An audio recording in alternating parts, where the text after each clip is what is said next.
Hello students, आज का हमारा टॉपिक है क्लास 10th साइंस का चैप्टर नंबर 1 से रिलेटेड है टाइप्स ऑफ केमिकल रिएक्शंस।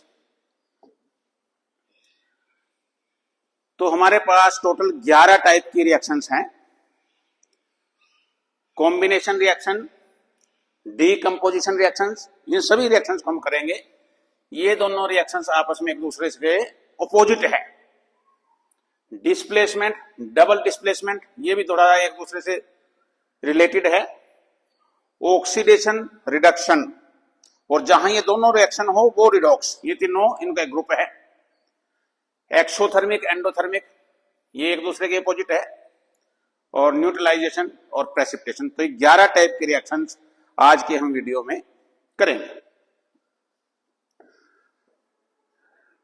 तो सबसे पहले है कॉम्बिनेशन रिएक्शन।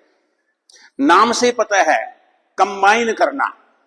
अब जब कंबाइन करेंगे तो एक को तो कंबाइन नहीं कर सकते, कम से कम दो चाहिएंगे, या दो से ज्यादा कुछ भी होगा उनको कंबाइन कर सकते हैं।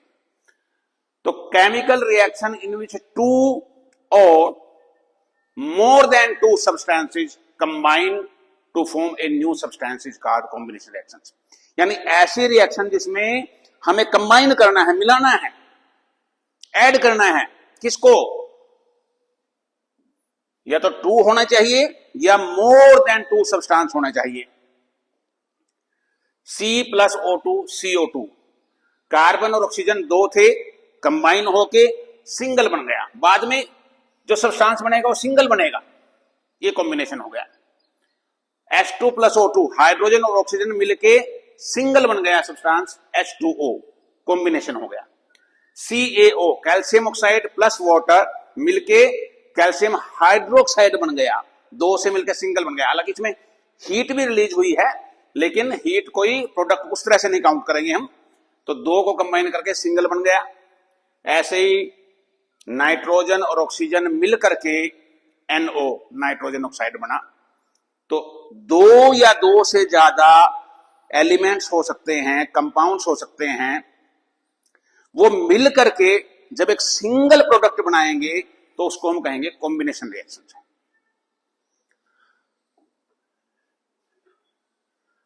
इसके बाद जो डीकंपोजिशन है, ये कॉम्बिनेशन का अपोजिट है। डीकंपोज करना मतलब अलग अलग करना, मतलब तोड़ना। अब तोड़ने के लिए क्या होगा? एक होगा, एक से ब्रेक करके हम 2 या 2 से ज्यादा बनाएंगे, उसका बिल्कुल अपोजिट है। कॉम्बिनेशन में क्या था? 2 और मोर देन 2 सब्सटेंसेज कंबाइन करके सिंगल प्रोडक्ट बनाया। इसमें सिंगल रिएक्टेंट है। Chemical reaction in which a substance breaks down. अकेला कोई सब्सटेंस होगा जो रिएक्टेंट होगा। रिएक्टेंट किसको बोलते हैं हम? एरो से जो लेफ्ट साइड में है वो रिएक्टेंट है, और बाद में जो बनेंगे वो प्रोडक्ट है। तो single substance breaks down to produce 2 और more substances, it is called decomposition. बिल्कुल उसका अपोजिट हो गया। उसमें 2 और मोर देन 2 कंबाइन होकर सिंगल बना था, इसमें सिंगल था, ब्रेक डाउन होकर के टूट करके 2 या 2 से ज्यादा बन गए, तो वो डीकंपोजिशन हो गया। CaCO3, कैल्शियम कार्बोनेट, इसको हीट किया, गर्म किया, कैल्शियम ऑक्साइड अलग हो गया, कार्बन डाइऑक्साइड अलग हो गया, 1 से 2 बन गए। AgBr, सिल्वर ब्रोमाइड, सनलाइट के प्रेजेंस में करेंगे, सनलाइट से एनर्जी मिली, सिल्वर अलग हो गया, ब्रोमीन अलग हो गया। H2O, वाटर, इलेक्ट्रिसिटी पास किया, हाइड्रोजन अलग हो गई, ऑक्सीजन अलग हो गई। NO, नाइट्रोजन अलग हो गया, ऑक्सीजन अलग हो गया। तो सिंगल से जब 2 बन जाए या 2 से ज्यादा बन जाए तो वो डीकंपोजिशन हो गया। तो ये दोनों एक दूसरे के बिल्कुल अपोजिट है। ये भी क्वेश्चन आ सकता है कि why combination and decomposition reactions are opposite to each other. अब इसमें कहीं कहीं एंडोथर्मिक, एक्सोथर्मिक भी लिखा हुआ है। ये क्या है? अब ये समझते हैं। एक्सोथर्मिक रिएक्शन क्या है? Chemical reaction in which heat is released out, heat is given out. Reaction होने के बाद रिएक्टेंट्स ने रिएक्ट किया, प्रोडक्ट बन गया, प्रोडक्ट के साथ साथ हीट भी बाहर निकलेगी। तो जिसमें हीट रिलीज होगी तो उसको हम कहेंगे एक्सोथर्मिक रिएक्शन है। जैसे कैल्शियम ऑक्साइड वाटर मिलाएंगे, कैल्शियम हाइड्रोक्साइड बनेगा, प्लस हीट भी रिलीज होगी, तो ये हमारी एक्सोथर्मिक हो गई। और एंडोथर्मिक इसका अपोजिट है, chemical reaction in which heat is absorbed, उसमें रिलीज हुई है, इसमें एब्जॉर्ब होगी। रिलीज कब होगी? रिएक्शन होने के बाद। एब्जॉर्ब कब होगी? रिएक्शन होने से पहले। जैसे कैल्शियम कार्बोनेट है, इसको शुरू में ही हमें हीट करना पड़ेगा, इसको ये समझो कैल्शियम कार्बोनेट प्लस हीट, ऐसा लिख सकते हैं हम। कैल्शियम कार्बोनेट में पहले ही हमने उसको हीट किया तो कैल्शियम ऑक्साइड और कार्बन डाइऑक्साइड बन गया। तो एक्सोथर्मिक जिसमें heat is released out, heat is given out, and endothermic in which heat is absorbed. अब अभी दोनों को कॉम्बिनेशन उसको दोबारा देखते हैं। यह हमने एरो भी लगाए हुए हैं। कॉम्बिनेशन रिएक्शन एक्सोथर्मिक, डीकंपोजिशन जो है वो सभी नहीं लेकिन मैक्सिमम एंडोथर्मिक होती है, लेकिन एक्सोथर्मिक भी हो सकती है। तो कोई डीकंपोजिशन रिएक्शन एक्सोथर्मिक भी हो सकती है, एंडोथर्मिक भी हो सकती है। ऐसे ही कोई भी कॉम्बिनेशन रिएक्शन एक्सोथर्मिक भी हो सकती है और एंडोथर्मिक भी हो सकती है। अब इसमें देखो कॉम्बिनेशन है ये, मैंने दोनों को एक एक एग्जांपल लिया है। CaO plus H2O CaOH twice, calcium oxide plus water calcium hydroxide, heat इसमें बाहर निकली है कॉम्बिनेशन में, तो ये कॉम्बिनेशन के साथ साथ क्या है? एक्सोथर्मिक है। नाइट्रोजन ऑक्सीजन, हीट इनको हमने पहले ही दी है, गर्म किया है इनको, तो इसका मतलब हीट कहां है? एरो से पहले हीट एब्जॉर्ब हुई है इस रिएक्शन में, तो ये एंडोथर्मिक है। यानी कॉम्बिनेशन रिएक्शन एक्सोथर्मिक भी हो सकती है, एंडोथर्मिक भी हो सकती है। जिसमें हीट रिलीज आउट हो वो एक्सोथर्मिक है, जिसमें हीट एब्जॉर्ब हो, शुरू में ही हम अप्लाई करें, एनर्जी दें हम, तो वो एंडोथर्मिक है। डीकंपोजिशन में भी दोनों एग्जांपल दिए हैं। इन सभी में हमने पहले में हमने हीट दिया, इसमें हमने सनलाइट की प्रेजेंस में होगी रिएक्शन ये, तो सनलाइट से भी एनर्जी मिलेगी। वाटर में इलेक्ट्रिसिटी पास की, तो किसी ना किसी रूप में हमने एनर्जी दी है, तो ये सारी की सारी क्या है? एंडोथर्मिक रिएक्शंस है। और इसमें हीट रिलीज हुई है तो एक्सोथर्मिक रिएक्शन है। तो अभी तक हमने 4 रिएक्शन की, कॉम्बिनेशन, डीकंपोजिशन, दोनों एक दूसरे के अपोजिट है। कॉम्बिनेशन 2 या 2 से ज्यादा कंबाइन होकर सिंगल प्रोडक्ट बनाएगा, decomposition single product break down होकर 2 या 2 से ज्यादा प्रोडक्ट बनाएगा। एक्सोथर्मिक जिसमें हीट रिलीज होगी, एंडोथर्मिक जिसमें हीट एब्जॉर्ब होगी। तो कोई कॉम्बिनेशन रिएक्शन एक्सोथर्मिक भी हो सकती है, एंडोथर्मिक भी हो सकती है। ऐसे ही कोई डीकंपोजिशन रिएक्शन एक्सोथर्मिक भी हो सकती है, एंडोथर्मिक भी हो सकती है। Displacement, chemical reaction in which more reactive element displaces less reactive element from its compound is called displacement reaction. ऐसी रिएक्शन है जिसमें एक more reactive element less reactive element को उसके कंपाउंड से अलग करेगा। अब तुम्हें कैसे पता चलेगा कि कौन सा मोर रिएक्टिव है, कौन सा लेस रिएक्टिव है? इसके लिए तुम्हें एक रिएक्टिविटी सीरीज ये लर्न करनी पड़ेगी। इसको तुम कैसे याद कर सकते हो? काशीनाथ का माली आलू जरा फीके पकाता है, और ये एक अलग लाइन याद कर लो, कौन है आगे आओ। 2 लाइनें याद कर लो।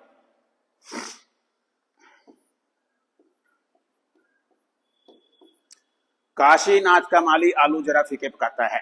काशी के पोटाशियम, नाथ Na सोडियम, का Ca कैल्शियम, मैग्नीशियम ऐसे एल्यूमिनियम कर सकते हो, जिंक, आयरन, लेड।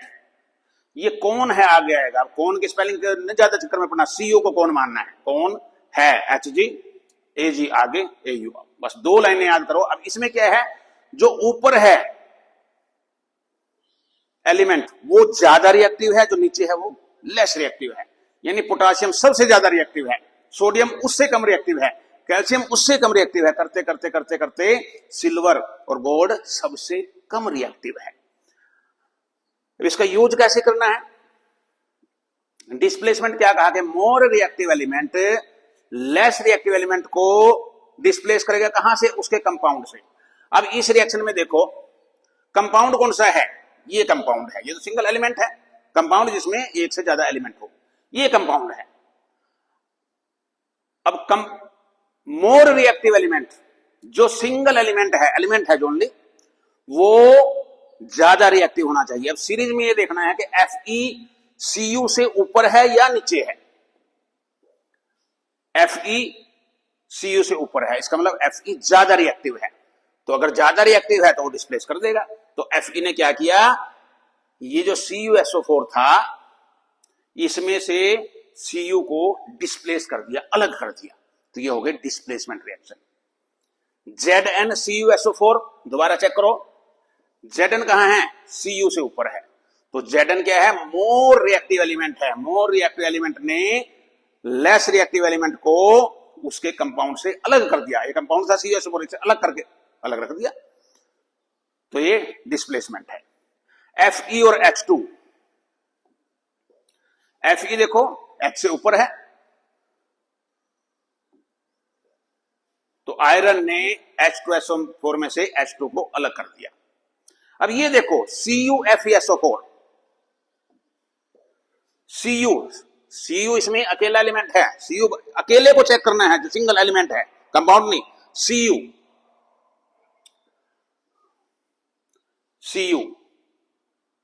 Fe से नीचे है, नीचे है का मतलब लेस रिएक्टिव है। तो CuFeSO4 में से आयरन को अलग नहीं कर सकता, इसलिए ये नो रिएक्शन है। ऐसी कोई रिएक्शन होगी ही नहीं। कई बार एग्जाम में इस तरह के भी वो दे देते हैं कि कॉपर को आयरन सल्फेट से रिएक्शन करो, तो आपको चेक करना है रिएक्टिविटी सीरीज में कि रिएक्शन पॉसिबल है या नहीं है। डबल डिस्प्लेसमेंट, अब उस नाम से पता चल गया उसमें सिंगल डिस्प्लेसमेंट था, ये डबल।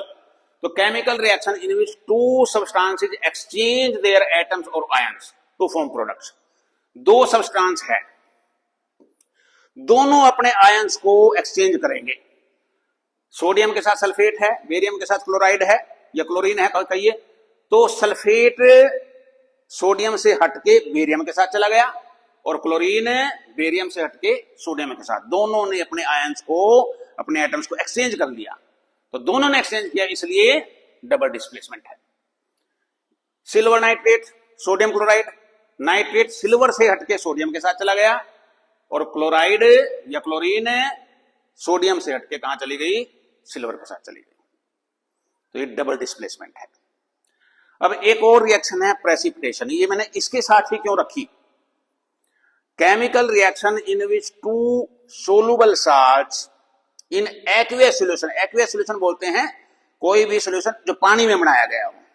पानी में जब किसी चीज को घोल देंगे हम सॉल्ट को, तो एक्वियस सॉल्यूशन हो जाएगा। तो two salts in aqueous solution combine and one of the products is an insoluble salt. दो सॉल्ट कंबाइन होके कैसे होने चाहिए? सॉल्ट एक्वियस होने चाहिए। कंबाइन होके एक सॉल्ट ऐसा बनाएंगे जो इनसोलुबल होगा, जो घुलेगा नहीं, जो पानी में नहीं घुलेगा, और उसको हम प्रेसिपिटेट बोलते हैं, और इस रिएक्शन को प्रेसिपिटेशन बोलते हैं। इन दोनों रिएक्शन में जो बेरियम सल्फेट बना इसमें या सिल्वर क्लोराइड बना, ये दोनों इनसोल्यूबल है, घुलेंगे नहीं पानी में, ये प्रेसिपिटेट है। तो दोनों रिएक्शन में एक एक प्रेसिपिटेट बना है, इसलिए ये दोनों रिएक्शन प्रेसिपिटेशन रिएक्शन भी है। तो डबल डिस्प्लेसमेंट भी है और प्रेसिपिटेशन रिएक्शन भी है। तो अभी तक हमने कितने तरह की रिएक्शन की? Combination, decomposition, displacement, double displacement, exothermic, endothermic, 6 तरह की रिएक्शन की। अभी इनकी एक एक्सरसाइज देखते हैं। Classify as combination, decomposition, displacement और डबल डिस्प्लेसमेंट। ये बताना है कि कौन सी रिएक्शन है। CuO सिंगल रिएक्टेंट है, 2 बन गए, 1 से 2 बन गए, तो कौन सा हो गया? डीकंपोजिशन हो गया, एक से टूट के दो हो गए, ब्रेकडाउन हो गया, एक से दो बनना डीकंपोजिशन हो गया, एक से दो बन गए, ये भी डीकंपोजिशन है। यहां देखो Zn ये एलिमेंट है, ये कंपाउंड है, Zn ने NO3 को डिस्प्लेस कर दिया, सॉरी सिल्वर को डिस्प्लेस कर दिया, सिल्वर अलग हो गया, तो क्या हो गया, डिस्प्लेसमेंट रिएक्शन हो गई। तो ये रिएक्शन कौन सी हो गई, डिस्प्लेसमेंट रिएक्शन।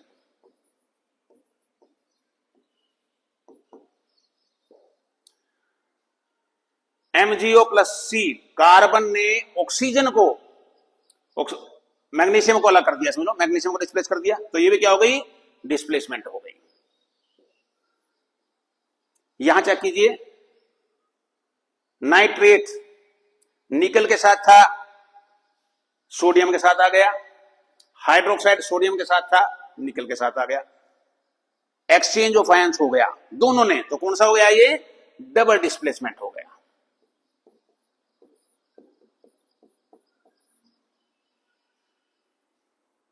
दो थे रिएक्टेंट, एक बन गया प्रोडक्ट, तो क्या हो गया, कंबाइन हो गए, कॉम्बिनेशन हो गया।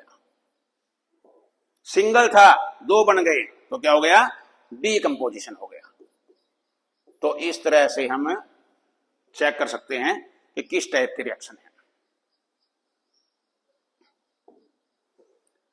अब हमने एक्सोथर्मिक एंडोथर्मिक भी किया था। एक्सोथर्मिक था जिसमें हीट रिलीज होगा, मतलब गिवन आउट हो, सराउंडिंग में चली जाए। तो प्रोडक्ट में जहां भी प्रोडक्ट है वहां जब भी हीट प्लस में लिखा होगा या प्लस में हीट की बजाय कोई नंबर दे दिया 185 किलो जूल है, ये भी हीट ही है, तो जब भी प्लस में होगा प्रोडक्ट में तो वो क्या होगा, एक्सोथर्मिक है। ये एक्सोथर्मिक रिएक्शन है। यहां हीट कहां है, लेफ्ट साइड में एरो के, यहां हीट एब्जॉर्ब की गई है। जब लेफ्ट साइड में प्लस हो तो एंडोथर्मिक है।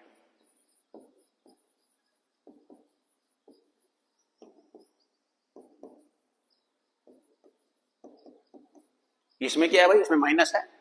अगर यहां माइनस है तो इसका मतलब लेफ्ट साइड में प्लस है। इसको हम ऐसे भी लिख सकते हैं H2O plus 6 kilo joule, H2O plus 6 kilo joule, फिर H2O। ये H2O सॉलिड था और ये लिक्विड हो गया, यानी पानी, सॉलिड का मतलब बर्फ है, जैसे बर्फ का पानी बना दिया है, ठीक है। तो राइट साइड में माइनस होने का मतलब है लेफ्ट साइड में प्लस है, और लेफ्ट साइड में प्लस है तो क्या होगा, एंडोथर्मिक होगा। तो इसकी पहचान यही है, राइट साइड में चेक करना है, प्लस हीट लिखा हुआ है या प्लस हीट की बजाय कोई नंबर लिखा हुआ है कि इतने किलो जूल है, तो वो एक्सोथर्मिक है। लेफ्ट साइड में प्लस है तो एंडोथर्मिक, राइट साइड में माइनस है उसका मतलब लेफ्ट साइड में ये प्लस है तो एंडोथर्मिक। न्यूट्रलाइजेशन रिएक्शन, ये वैसे चैप्टर 2 से रिलेटेड है, जो एसिड सॉल्ट का चैप्टर है, लेकिन इसी में कवर कर दिया मैंने इसको। Chemical reaction in which an acid and base react to form a salt and water. चार चीजें ध्यान रखनी है, एसिड और बेस रिएक्ट करेंगे, आफ्टर रिएक्शन क्या होगा, सॉल्ट बनेगा और वाटर बनेगा, जो प्रोडक्ट्स हैं। तो एसिड और बेस रिएक्ट करके सॉल्ट बनेगा, वाटर बनेगा। ये हमारा न्यूट्रलाइजेशन रिएक्शन है। जो मैंने एक वीडियो बनाया था how to make chemical formula, उसमें भी मैंने आगे डिटेल में भी बताया था कि स्ट्रॉन्ग एसिड, स्ट्रॉन्ग बेस, ये भी तुम्हें लर्न करने हैं। HCl ये स्ट्रॉन्ग एसिड है, ये स्ट्रॉन्ग बेस है, तो एसिड और बेस ने रिएक्ट किया, NaCl सॉल्ट बन गया और वाटर बन गया। HCl और KOH रिएक्ट किया, KCl सॉल्ट बन गया प्लस वाटर बन गया। तो एक किस्म से एसिड और बेस ने एसिड की एसिडिटी और एसिड ने बेस की जो बेसिक नेचर है उसको न्यूट्रल कर दिया, वो न्यूट्रलाइजेशन है। अब ये बड़ा इंपॉर्टेंट टॉपिक है, ऑक्सीडेशन, रिडक्शन और रिडॉक्स। ऑक्सीडेशन रिएक्शन क्या है भाई, chemical reaction in which there, तीन बातें ध्यान रखनी है, गेन ऑफ ऑक्सीजन और लॉस ऑफ हाइड्रोजन और लॉस ऑफ इलेक्ट्रॉन। अगर इलेक्ट्रॉन का लॉस हो ऑक्सीडेशन रिएक्शन, हाइड्रोजन का लॉस हो ऑक्सीडेशन रिएक्शन, ऑक्सीजन का गेन हो ऑक्सीडेशन रिएक्शन। तीनों का एक एक एग्जांपल दिया गया है। कॉपर में ऑक्सीजन मिलाया भाई तो CuO, कॉपर ने ऑक्सीजन गेन की, यहां कॉपर सिंगल था, एलिमेंट था, इसमें ऑक्सीजन ऐड हो गई, गेन हो गई, तो ऑक्सीजन का गेन क्या है? ऑक्सीडेशन है। H2S, S रह गया, H2 रिमूव हो गया, लॉस हो गया, H2S में से S रहा तो इसका मतलब H2 हाइड्रोजन का लॉस हो गया, हाइड्रोजन का लॉस भी क्या है? ऑक्सीडेशन है। Zn, लॉस ऑफ इलेक्ट्रॉन, देखो यहां +2 इलेक्ट्रॉन लिखा हुआ है, अगर इसको हम लेफ्ट में लेके आएंगे तो क्या हो जाएगा? ये -2 इलेक्ट्रॉन हो जाएगा। इसका मतलब क्या हुआ? लॉस ऑफ इलेक्ट्रॉन है। अगर राइट साइड में है तो तुम्हें लेफ्ट में लेके आके सोचना है, प्लस है तो माइनस है, तो लॉस ऑफ इलेक्ट्रॉन हो गया तो वो भी ऑक्सीडेशन है। रिडक्शन इसका अपोजिट है। Chemical reaction in which there is gain of oxygen था, यहां लॉस ऑफ ऑक्सीजन होगा। लॉस ऑफ हाइड्रोजन था, गेन ऑफ हाइड्रोजन होगा। लॉस ऑफ इलेक्ट्रॉन था, गेन ऑफ इलेक्ट्रॉन होगा। तीन बातें याद रखनी है। उसका बिल्कुल एक याद रखो, दूसरे बिल्कुल अपोजिट है। CuO plus H2, H2O plus Cu। अब CuO में से Cu बचा तो ऑक्सीजन का लॉस हो गया, ऑक्सीजन का लॉस है तो ये क्या हो गया? यहां से यहां तक रिडक्शन हो गया।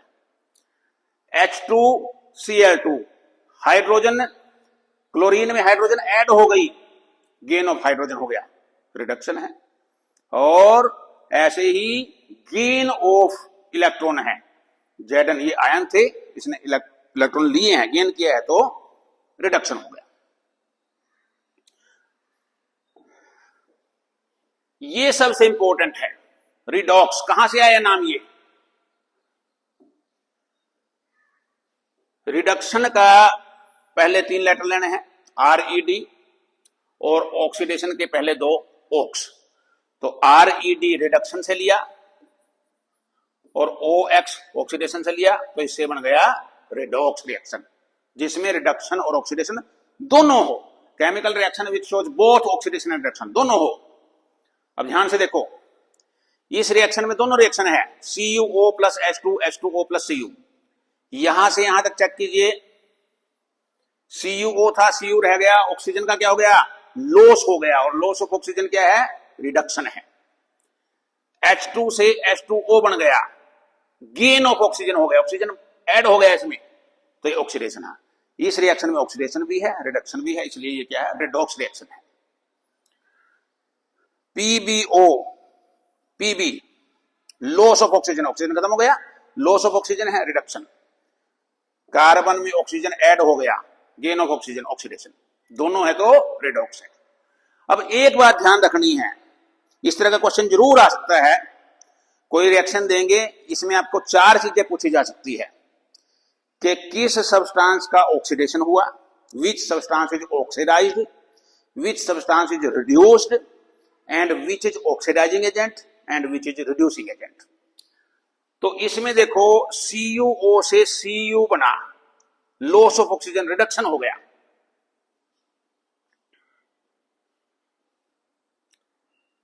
तो जिसका रिडक्शन हुआ, ये ध्यान रखना है, वो क्या है? ऑक्सीडाइजिंग एजेंट है। उल्टा है ये, जिसका रिडक्शन हुआ वो ऑक्सीडाइजिंग एजेंट बना। अब यहां H2 से H2O बना, H2O में क्या हो गया? ऑक्सीजन का गेन हो गया, ऑक्सीडेशन हुआ। जिसका ऑक्सीडेशन हुआ वो रिड्यूसिंग एजेंट है। तो 4 चीजें अगर इसमें पूछी जाए, सब्सटेंस ऑक्सीडाइज्ड, कौन सा substance oxidised? Hydrogen. Reducing agent hydrogen. Substance reduced, किस में ऑक्सीजन रिड्यूस हुई? Substance reduced CuO, and oxidising agent CuO। तो जो रिड्यूस्ड हुआ वो ऑक्सीडाइजिंग एजेंट है, और जो जिसका ऑक्सीडेशन हुआ वो रिड्यूसिंग एजेंट है। इसमें देखिए, PbO से Pb, loss of oxygen, reduction. PbO का रिडक्शन हुआ तो PbO क्या है? ऑक्सीडाइजिंग। जिसका रिडक्शन हुआ वो ऑक्सीडाइजिंग एजेंट है। कार्बन का क्या हुआ? ऑक्सीडेशन, तो कार्बन क्या है? रिड्यूसिंग एजेंट है। अब देखो, इसमें एक एक्सरसाइज कर लेते हैं।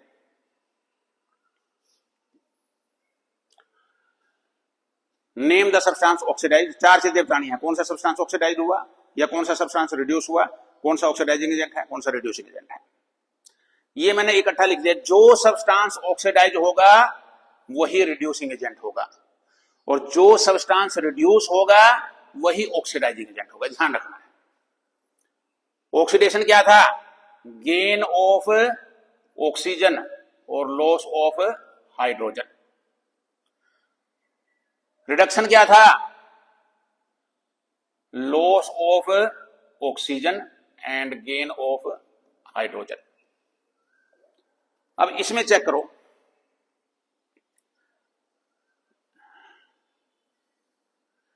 Fe2O3 Fe, इसमें ऑक्सीजन लॉस हो गया और ऑक्सीजन का लॉस क्या है, रिडक्शन है।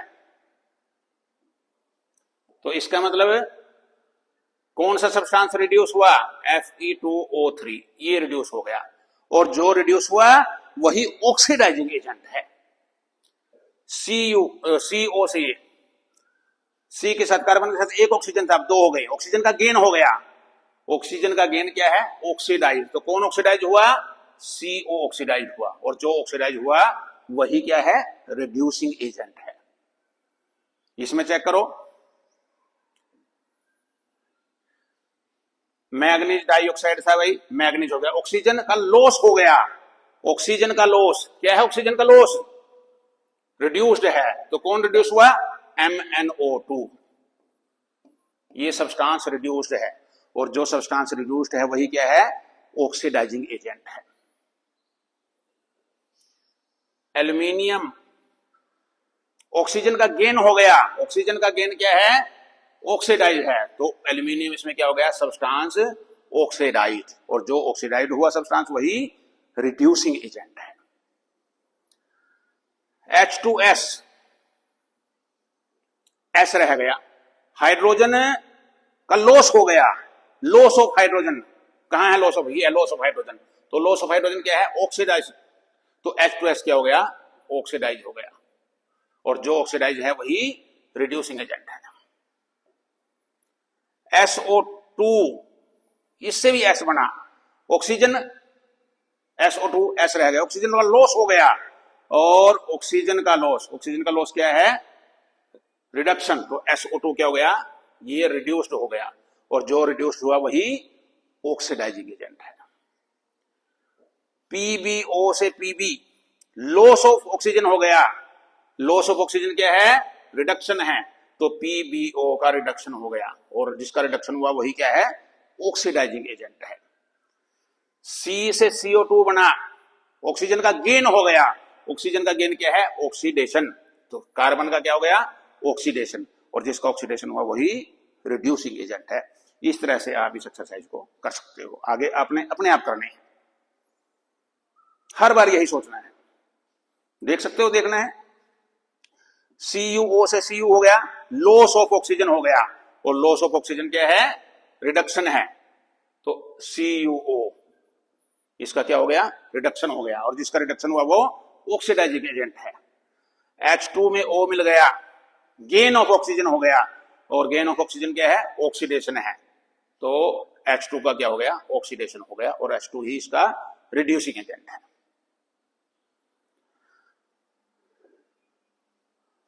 अगले दो आपने अपने ट्राई करने हैं।